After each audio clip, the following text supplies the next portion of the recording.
So hello, this is Yuru from the University of Pittsburgh. Our team proposed to forecast heroin overdose occurrences from crime incidences. This is a joint work with my students Mert Ertger, myself, Christina Meyer, and Tagaba Tamaso. So I'll begin with motivation. We are currently seeing the drug overdose death rate that have been ever recorded in the US history. Most of these are from opioid overdose, including prescription painkillers and heroin. So you can see a sharp increase since 2000. And according to the last year's report, the overdose rate has been increased by roughly 30% across the entire US in just 14 months. And the heroin-related overdose death rate increased about 286% since 2022. So how can we combat such a crisis, and how can we prevent it? How can we use openly available data to inform prevention? So in this work, we ask specifically, what are the social, demographic, and spatial predictors of regions where opioid abuse is likely to increase? And what regions are most at risk from opioid abuse in the future? So our idea comes from the drug abuse literature. The studies have shown and have suggested there are different types of links between overdose occurrences and crime activities.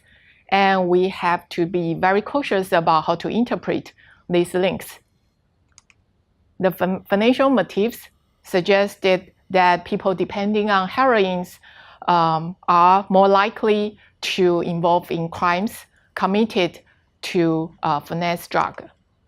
The common causes means that drug and crimes have a common set of causes, such as multiple socioeconomic difficulties. And they are likely to co-occur due to these common causes. And the routine activity theories suggest that crimes require likely offenders and shootable targets. And the likely offenders can reach shootable targets in different locations. So the crimes and the opioid overdose are not likely to be in the same locations. So our idea is to explore forecasting capability of overdose events using spatial temporal models and real-time crime data. So our approach, we propose we incorporate 3 types of data sets focusing on the city of Cincinnati in the Ohio State in the US. Cincinnati heroin overdose data set. This includes monthly overdose incidents over 3 years, roughly 3 years, between August 2015 to May 2018. And we use this as the target variables in the forecasting. The Cincinnati Police Data Initiative Crime Incidence data sets. This is a real-time crime reporting, and we use it, we organize it as a monthly crime incidence data for the same period. And this includes different types of crimes, such as theft, burglary, breaking, and nonviolent crimes. And we use this as dynamic features. And the third data set is US Census data. And this includes all kinds of social demographic variables, such as population, demographics, and so on. And we use these as static features because they change relatively slowly over time. And we proposed spatial temporal neural network architecture that incorporate all these features with the goal to understand what features are important and which areas have the most contribution. So I'll give a quick overview of this model.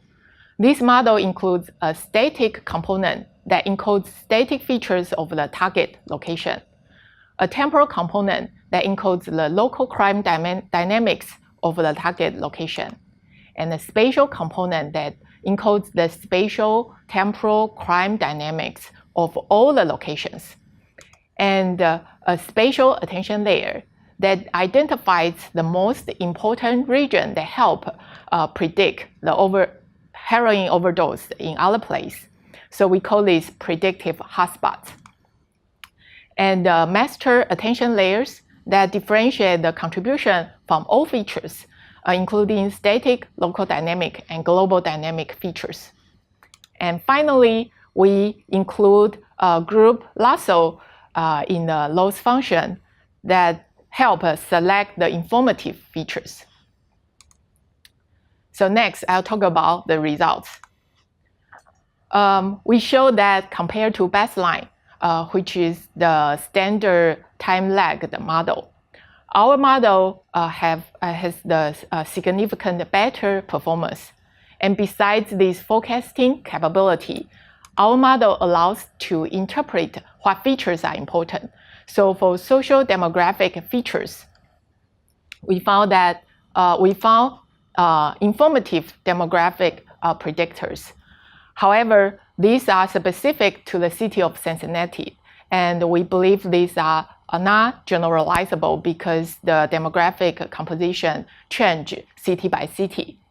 A more structural aspect is these economic stressors. For this, we show that poverty and median household income are most important predictors.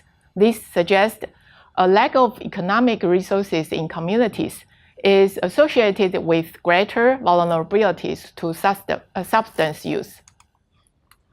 For crime features, we observe not all crimes are equal. Certain kinds of offenses, like these property nonviolent crimes, such as theft, burglary, they are more likely than others to be associated with drug use. And we also found predictive hotspots in the Cincinnati. So these are the areas whose crime activities help predict heroin overdose in other places. And we found here, two neighborhoods have more global contribution on forecasting heroin overdose occurrence on the other neighborhoods. And we further examined the change in predictive hotspot over time.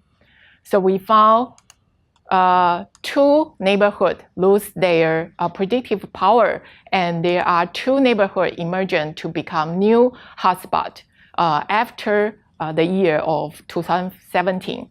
And these two old hotspots had their crime activity decreasing, and the two new hotspots have their crime activity increasing. So this suggests that the change in predictive hotspot reflect the change of crime activities. So in summary, in this work, we propose an inductive end-to-end neural network architecture that models the spatial temporal patterns of the crime instance to forecast the future heroin overdose occurrences with superior forecasting performance. And our approach is an interpretable forecasting framework that allows us to discover the predictive hotspot neighborhood. And it also allows us to examine the contribution of different features, the local global dynamics and the static social demographic features on forecasting future overdose occurrences. With that, I want to thank you for your listening. And the code and data will be available soon. Thank you. Okay.